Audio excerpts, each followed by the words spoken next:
What's going on, guys? Welcome back to LOI Fan TV. I hope you're all keeping very, very well indeed. Now that the Euros has wrapped up, Viva España! We can look ahead to what's to come in the future. Obviously, you can have a title of this video. We're going to be looking ahead to the next Euros, Euro 2028, of course, hosted by the UK and Ireland. So potentially we might qualify automatically. Well, remains to be seen how they kind of figure that out. Fingers crossed. But we're looking ahead to how Ireland will line up at Euro 2028, because we will get there. We cannot be hosting the tournament and not qualify for it. We will be there. Obviously, with the appointment of Heimir Hallgrimsson, it's not sure, remains to be seen how well he does and whether he will still be in charge in 3-4 years time. I think it's an initial 18-month contract to see if he can qualify for the World Cup. If he does do that, I envisage he would stay on then for the following Euro campaign, you'd imagine, but we will see. But in this video I'm going to be kind of just going off the players available and how I think we could potentially be lining up in 3-4 years time. So in terms of a formation, I think that we've got a really, really strong core group of central defenders coming through, and I think that might play into the cards and play into the hands of maybe a 5-3-2, maybe a kind of a hybrid, fluid kind of front line mixing around. But I think that the five at the back could be our best route in international football. I think you could see it in this Euros as well. A lot of teams sitting back, and sometimes the games aren't the best to watch, and your international football isn't always the best to watch. It can be a bit of a slog at times, but it's just about results at the end of the day, and that five at the back is that platform, I think, to really kick on. And we have some really, really good defenders coming through, as I said, so I think that is the formation we will go with, kind of a 5-3-2 hybrid type thing. I'll kind of explain it more as we go through the video. So we will start off with the goalkeepers, and it's obviously it feels like a two-horse race. I can't imagine it will be changing in the next couple of years. It's the way it is now. It is the way it will be in the future. It is, of course, Gavin Bazunu and Caoimhín Kelleher both battling it out for the number one jersey. By the time the next Euros comes around, I think Caoimhín Kelleher 29, Gavin Bazunu 26, both still so young, and especially for goalkeepers as well, that's kind of only hitting their prime really at that age. So for me, I think it's hard. It's really hard to know, because Bazunu has a really, really bad injury at the moment, and it looks like it will sideline him for the first probably half of the season, maybe in the Premier League this season. And as a goalkeeper, you know yourselves, like, it's so hard to break into a team in that position. Only obviously one fight now for one position, and if you have a settled back line, Southampton will be a team down probably the bottom of the Premier League next season. They won't want to be chopping and changing things too much, so it could kind of set him back a little bit, whether he needs a loan maybe to next season or something like that to kind of get back into the flow of things first team football wise. And I think Caoimhín Kelleher, I'm not sure what the latest rumours are, but it looks like he probably will move away from Liverpool, get that first team football. I think he probably will be the first choice goalkeeper. So I think the safer money right now is to back Caoimhín Kelleher, but it could go either way. I really love Gav as well, so I probably prefer Gav as a goalkeeper, but I think the safe money is with Caoimhín. The three central defenders then, and it's kind of three central defenders that are in and around the squad at the moment. The three have gone for right centre back, probably the defender I'm most excited for to see his career progress. I think he has the most potential, the highest ceiling of all of our central defenders. It is Andrew Omobamidele. I think he has the whole lot. I think he has the full package. He's obviously going to, hopefully this season with Nottingham Forest, play a whole lot more and really, really show us and kick on what he shows what he can do, and really, really become an established central defender in the Premier League. And I think he has all the attributes to be top class. So on the right at the right of the back three, I'm going with Omobamidele. In the middle, Nathan Collins. I think self-explanatory really. I think he's always been solid for us. He'll be 27 by the time the tournament rolls around. A little bit of a shaky season last year. Hopefully he can kind of kick on next year. But I think it's a centre back kind of thing. I can't see too many issues for him. I think the only issue for him might be young Jake O'Brien. He's been linked with a huge money move back to the Premier League. The likes of West Ham have been interested, and plenty of other teams in the league on central defenders. So Jake O'Brien definitely could push on and crack into this back three. The only thing about him is I don't know if I fancy him on either side of the back three. I think I like him in the middle, Jake O'Brien. I'm not sure if I fancy him either side. So and for that reason I've gone with Darragh O'Shea at left centre back. I think he gives you that bit of pace That bit of quality on the ball as well. I think he's kind of a player that's kind of a hybrid. He can play at full back if you needed him to as well. He's versatile across the back four. I think Darragh O'Shea gives you that, and I think hopefully he'll develop, maybe get moved back to the Prem at some stage. He'll be 29 by the time the tournament rolls around. So yeah, I think Darragh O'Shea at the left of the back three for me. But Jacob Ryan, I could look very, very silly in a few years' time with Jacob Ryan being a top defender in the Premier League. So the more competition, the better though. At right wing back then, I've kind of got two options that I'm playing around with in my head. I have gone with Festi Ebosele. He's of course with Udinese. Made a good breakthrough last season. Played for Ireland a little bit. Didn't look too comfortable, to be honest. I think he was kind of played out of position. I think it might have been Kenny or was it O'Shea or Kenny? I can't remember. But they're playing him at right wing. It could have been O'Shea actually in one of his first games. Brought him on a right wing. And he just didn't look comfortable there at all. I think he is a full back. I think ideally the right wing back is actually the perfect position for him, to be honest. So yeah, for me, Festi there. The only bit of competition I could see potentially arising is young Sam Curtis, of course, made the move from St Patrick's Athletic to Sheffield United, who have got relegated to the Championship. That could be the best thing for him, because he might get into the squad to the starting 11 next season now and really kick on as they trying to fight back to the Premier League. So yeah, for Sam Curtis, I think he's definitely going to be in this squad 100%. Whether he's starting remains to be seen, how much of an impact he can make in the next couple of years. But what a player, super talent, and yeah, definitely going to be in the squad. I would imagine. I'd be shocked if he's not. At left wing back, probably our big issue is that area at the moment, and I don't see that changing anytime soon. Trying to find kind of young players coming through, it's not the easiest, I don't think, in terms of finding that left wing back. It's kind of a awkward, tricky profile to find. We've seen McLean do it, we've seen Brady do it recently. It's kind of the older heads doing it. I don't envisage them being around, of course, at that stage. Matt Doherty, please God, say your prayers at night that he's nowhere near the Irish team this year, let alone in 3-4 years time. So yeah, for me, looking at the list of names, I've gone with Sean Rowan at Lincoln. I think he's only going to be 24 by the time this tournament rolls around, and I think he's kind of going under the radar in terms of how good of a player he actually is.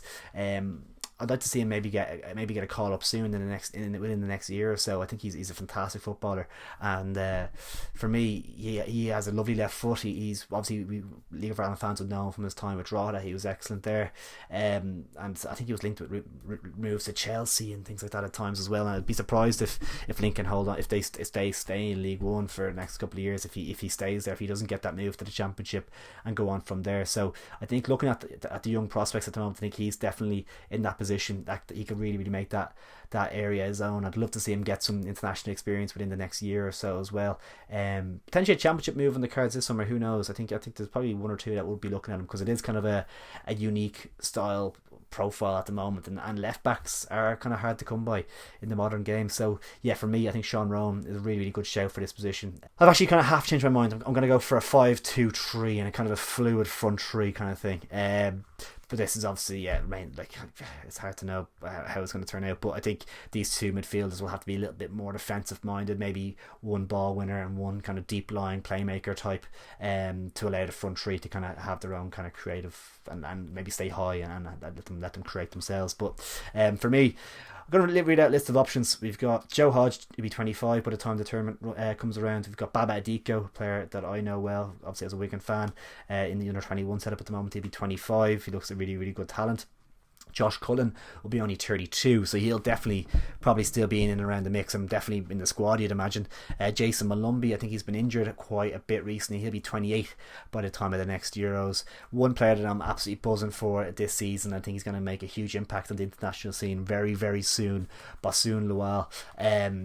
Arguably a centre half, probably is potentially centre back, but I think he needs to be tried out in that ball winning aggressive midfield position. I think he's exactly the type of profile we need in there, and I think we're really lacking that at the moment, that kind of real person that gets stuck into tackles and really have a big presence in the midfield. I think we're lacking that so much. Our midfield department has been really weak as of late. I think he could be the perfect solution to that. He's obviously at Celtic at the moment. I think he was on loan at Fleetwood last season, did really well there. I think he's bound to get a Championship move on loan. If not, Celtic are probably mad not to be giving them a chance in the first team themselves. So I think he's a really high prospect. I think he's going to be a cracking player. So he's definitely an option. You've got your Will Smallbones as well. I think he'll be 29. And I think Will Smallbone obviously got promoted with Southampton last season, was a mainstay in the team. I think he got an assist in the playoff final. I think he's going to turn out to be I think not like top 6, but like maybe a top half or a mid-table solid Premier League midfielder. I think he's a good player. I think he's a really, really good player.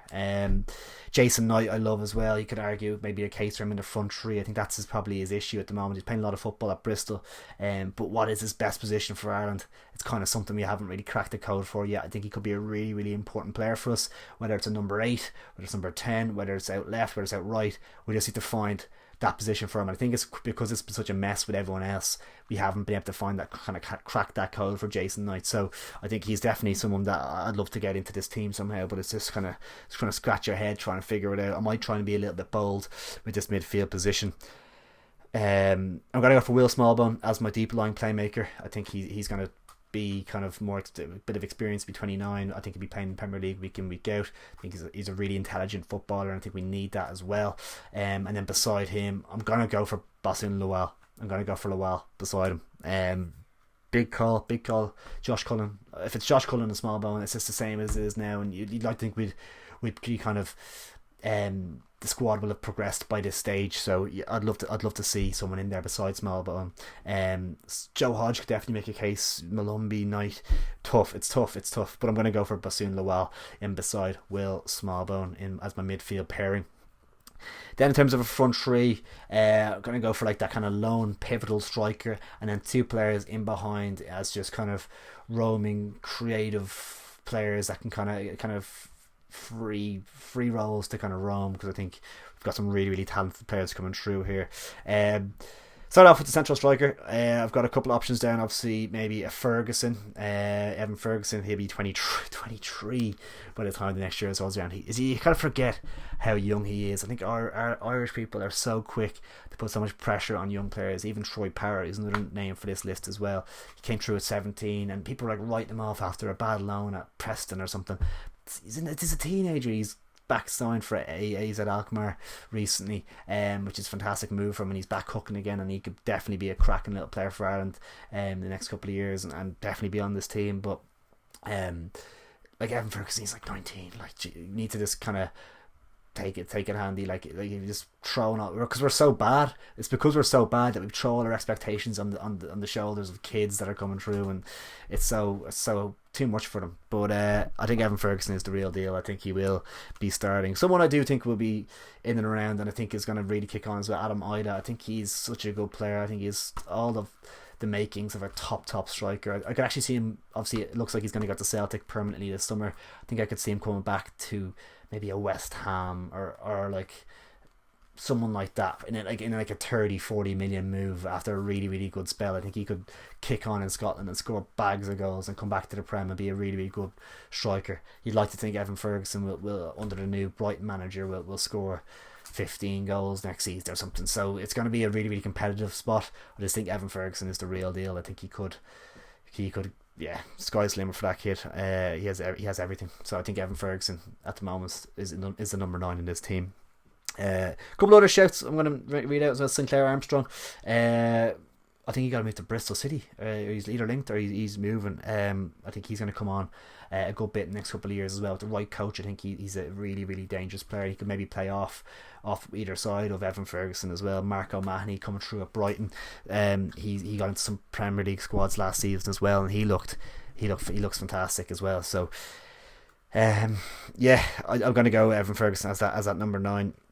Couple of options in and around them. It's really tough. Kevin Zeffy was obviously very, very talked about, very highly rated. Looks like he could be going to Albania. Funny enough, he could be declaring for them instead. So he kind of looked like maybe he got a bit ahead of himself or something. It's hard to know really. He looked like the real deal, but then you just see all these videos about yourself and you see all these wonder kid stuff, and it maybe as a kid, like, it would happen where you kind of believe your own hype a little bit. Maybe that's the vibe with him a touch. He hasn't really kicked on over in Italy too much. He hasn't got into any kind of first team squads where he's been is he in Inter Milan or one of those now, I think, or he went to Roma. He's at Roma now, and I don't know if he probably needs to go to Serie B or something, and just play games. He needs to play football, and we'll see what he's like. Could definitely turn out to be a cracking player, and hopefully he does stick it out with Ireland, but it remains to be seen what happens there. I've narrowed it down. It's really tough. Jason Knight obviously in the mix, but I've got my two players. One of them is Andy Moran, 24-year-old on loan from Brighton at Blackburn last season. Looked really good.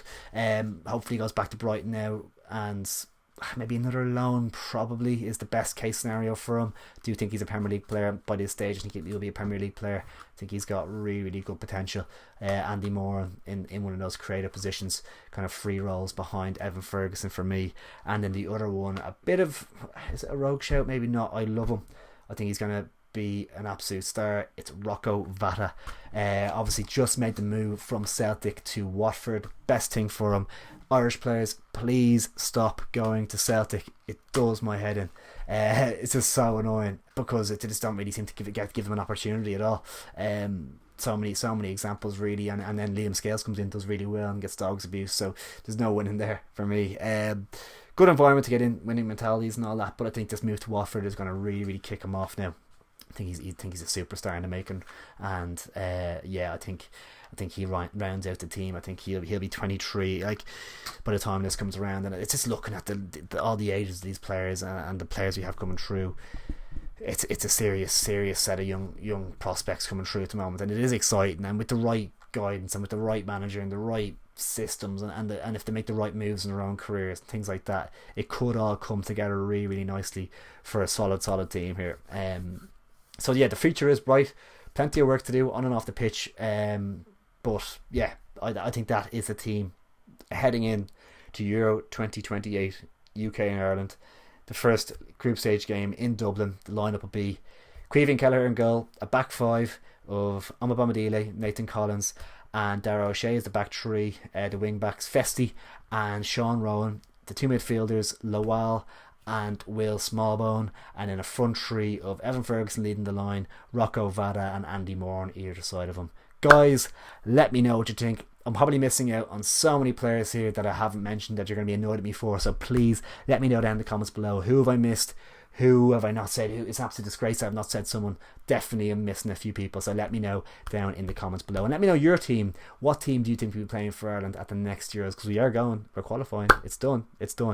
Who's going to be playing for Ireland at the next Euros? Let me know down below. If you did enjoy the video, make sure to drop a like on it, and please do subscribe if you are new. It is much appreciated. All your support means the absolute world to us. And yeah, take it easy guys, and I'll catch you in a bit.